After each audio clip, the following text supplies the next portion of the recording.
राधे राधे। आज बात करेंगे रिवेंज ट्रेड के बारे में। मैं पंकज कानपुर से, और यहाँ हम बात करते हैं प्राइस साइकोलॉजी के बारे में। तो जैसा कि मैंने बताया कि आज बात करेंगे रिवेंज ट्रेड के बारे में। तो कुछ समझने की कोशिश करते हैं कि एक्चुअली में रिवेंज ट्रेड है क्या।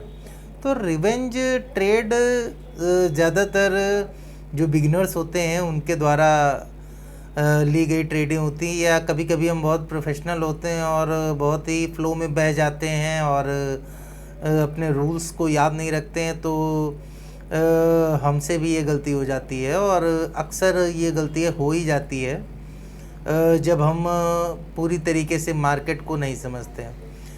तो कहने का मतलब है कि रिवेंज ट्रेड, तो सबसे पहले तो आप ये समझिए, जिस तरीके से महाभारत में शकुनी से पांडव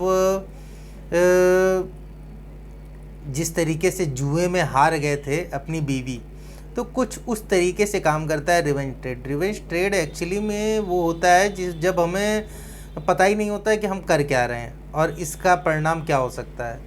तो कहने का मतलब है कि रिवेंज ट्रेड जब हम अपने रिस्क रिवार्ड को भूल जाएंगे और प्राइस साइकोलॉजी को मिस करेंगे।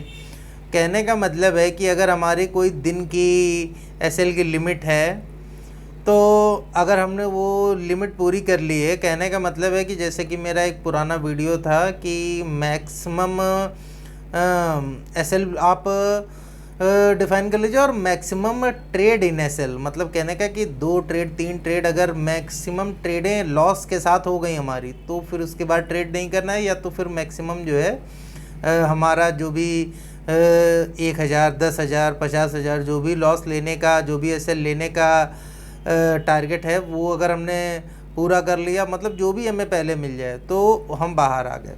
उसके बाद हमें कोशिश करना है, स्क्रीन को देखना भी नहीं है।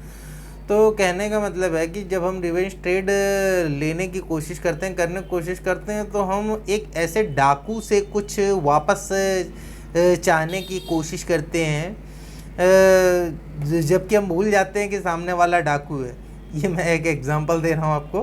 कहने का मतलब है कि मार्केट से जब आप रिवेंज लेने जाएंगे तो कुछ ना कुछ दांव पे लगाएंगे ही ना।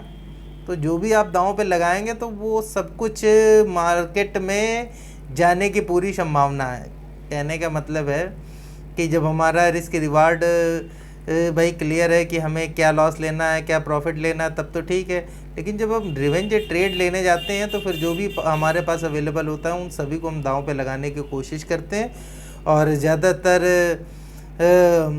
टाइम में अगर आपकी साइकोलॉजी मजबूत नहीं है और आप बिगिनर हैं, तो वो रिवेंज ट्रेड में पूरा का पूरा कैपिटल वाइप आउट हो जाता है।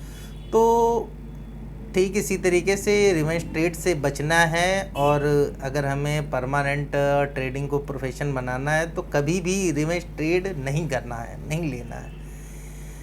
एनी हाउ, कहने का मतलब है कि हमारी एसएल पूरा हो गया, या हम अपने टारगेट को कुछ बहुत अच्छे प्रॉफिट में हैं, या हम लॉस, कहने का मतलब है कि हमें रिवेंज ट्रेड नहीं लेना है तो नहीं लेना है, ठीक है ना।